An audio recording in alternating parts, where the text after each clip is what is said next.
हिंदी साहित्य के आत्मीय शोधार्थियों, एक बार फिर मैं आपके सामने हूं डॉक्टर चंद्र कुमार जैन इस आवाज के माध्यम से। पीएचडी कोर्स वर्क के अंतर्गत आप चौथी इकाई में कंप्यूटर अनुप्रयोग से संबंधित सामग्री का अध्ययन कर रहे हैं। पहली कड़ी में मैंने आपसे कंप्यूटर की रूपरेखा पर कुछ सामान्य बातें की और आपको आगाह किया, स्पष्ट किया आपके लिए कि हिंदी और हिंदी के अनुप्रयोग के संदर्भ में ही आपके अध्ययन की उपादेयता है। इसका आपको पूरा ख्याल रखना चाहिए, ध्यान रखना चाहिए। थोड़ी सी चर्चा जब हम कंप्यूटर के परिचय और रूपरेखा की बात कर रहे हैं तो वैसे तो अपार सामग्री आपके लिए उपलब्ध है। कहीं से भी कंप्यूटर के विषय में मूलभूत जानकारी आप प्राप्त कर सकते हैं, परंतु याद रखें कि आप साहित्य विषय के अंतर्गत शोध कार्य के लिए उद्यत हैं, प्रस्तुत हैं। इसलिए कंप्यूटर की कोई इंजीनियरिंग आपको नहीं पढ़नी है, कंप्यूटर को लेकर कोई बहुत बृहद तकनीकी जानकारी आपको प्राप्त नहीं करनी है। आपको भाषा के संदर्भ में और विशेष रूप से हिंदी के संदर्भ में कंप्यूटर और कंप्यूटर की उपयोगिता और उपादेयता को भौतिक रूप से भी और साहित्यिक अर्थ में भी समझना है। इस चर्चा को आगे बढ़ाते हैं। देखते हैं कि कंप्यूटर की जरूरत और आवश्यकता तो आज हर क्षेत्र में है, परंतु प्रश्न यह है कि क्यों है आवश्यकता। पहला उत्तर है कंप्यूटर के काम करने की गति, यानी उसकी तीव्रता। दूसरा कारण है विश्लेषण की उसकी अभूतपूर्व, अपरिमित, असीमित क्षमता जो मनुष्य से कई गुना अधिक है। जिन कैलकुलेशंस को, गणनाओं को किसी रिजल्ट या परिणाम तक पहुंचाने में एक सामान्य व्यक्ति को घंटों लग सकते हैं और विशेषज्ञ को भी काफी समय लग सकता है, कंप्यूटर उन्हें कुछ क्षणों में, और कहना चाहिए क्षण के भी एक भाग में पूरा कर देता है और हमें परिणाम दे देता है। कल्पना करें, समय की मितव्ययता, समय बचाना कितना बड़ा गुण है। वक्त को आप नियोजित करते हैं, उसका सही निवेश करते हैं और समय बचाकर बेहतर काम कर लेते हैं, तो मानकर चलिए आप वक्त या समय के बहुत आगे बढ़ जाते हैं। तो कंप्यूटर की उपयोगिता इसलिए भी है कि वह समय से आगे, उससे आगे बढ़कर आपको काम करने के योग्य बना देता है और आपके लिए एक वातावरण दे देता है, टूल दे देता है, आपको औजार आपके हाथ में दे देता है। अब उसका उपयोग सही ढंग से करना या नहीं करना, जाहिर सी बात है वो आप पर निर्भर है। और ये बात तो हर युग में, हर दौर में, मानवता के इतिहास में लागू होती है। मनुष्य किसी भी कार्य को बार बार करता है, बार बार करने के लिए बाध्य हो जाता है, इसलिए कि वह असफल होता जाता है। परंतु कंप्यूटर के साथ सारा कार्य एक ही बार में संपादित करना पूरी तरह से संभव है। जब कोई व्यक्ति, कोई मनुष्य कोई काम करने के लिए आगे आता है और सफल नहीं होता है तो हम कहते हैं अपनी गलतियों का पता लगाएं। वह दुरुस्त करता है, गलतियों को सुधारता है और फिर देखता है कि दूसरी बार उसके काम में निखार आया या नहीं। कभी कभी ऐसा होता है कि कई बार प्रयास करने के बाद भी वह उन्हीं गलतियों को दोहराता है। कंप्यूटर के साथ इन गलतियों के दोहराव की आशंका बहुत कम रह जाती है, लेकिन केवल तभी जब आप सही प्रोग्रामिंग करें, सही कमांड दें और कंप्यूटर को सही निर्देश दें ताकि वह आपको सही परिणाम दे सके। इसके लिए कंप्यूटर को बार बार काम नहीं करना पड़ता। इंसान की तरह वह एक ही बार में सही परिणाम देता है, परंतु हम तय ये करें कि हम एक ही बार में प्रोसेसिंग सही करेंगे, सही प्रक्रिया से सही परिणाम के लिए उसे तैयार करेंगे और संप्रेरित भी करेंगे। हम ये देखें कि कंप्यूटर युग जो है एक तरह से अद्भुत क्षमता के विकास का युग बन गया है। दुनिया को एक सूत्र में जोड़ने वाला ये जमाना है, ये युग है जिसके पीछे कंप्यूटर काम कर रहा है।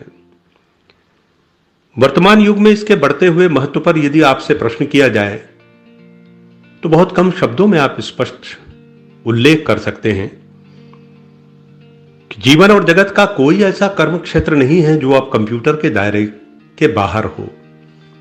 कनेक्टिविटी के नाम पर, दुनिया को एक साथ एक सूत्र में जोड़ने के नाम पर कंप्यूटर और कंप्यूटरों के नेटवर्क की जो भूमिका है, जिसकी चर्चा हम बाद में करेंगे आपसे आगामी कड़ियों में, उससे भला कौन इनकार कर सकता है।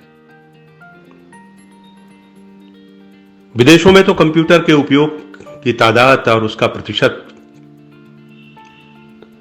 बहुत बढ़ चुका है, परंतु भारत में भी हाल के वर्षों में और पिछले 5 वर्ष के भीतर जिस गति से कंप्यूटर का उपयोग बढ़ा है, उससे बहुत स्पष्ट रूप से यह समझ में आने लगा है कि आने वाले समय में पेपरलेस वर्क का जो सपना है, स्वप्न है, वो निश्चित रूप से पूरी तरह से साकार हो जाएगा।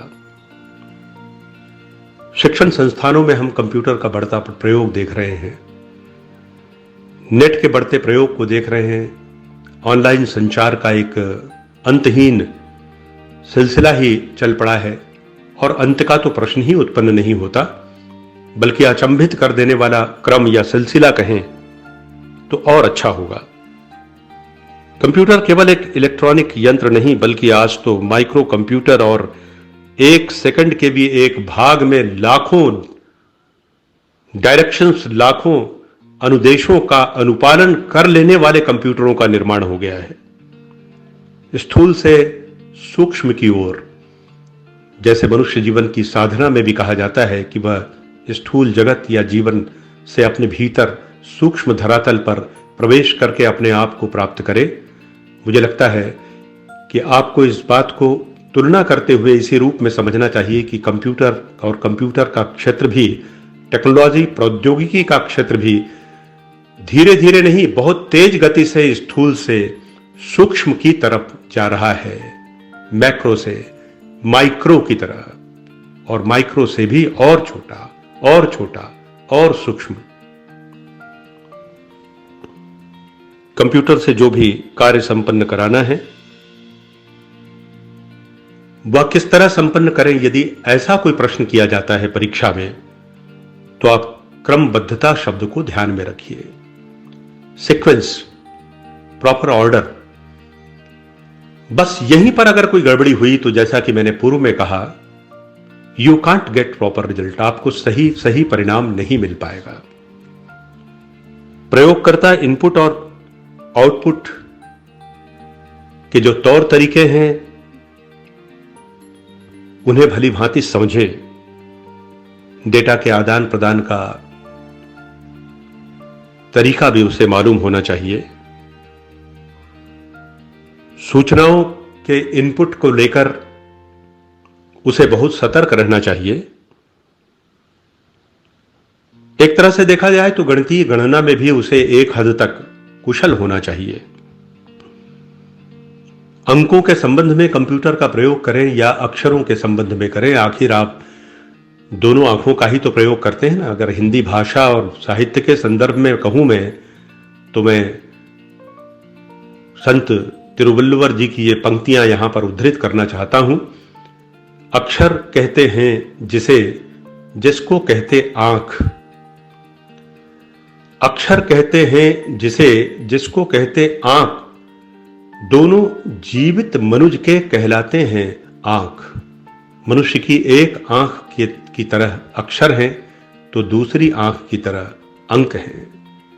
एक के बिना दूसरा अधूरा है।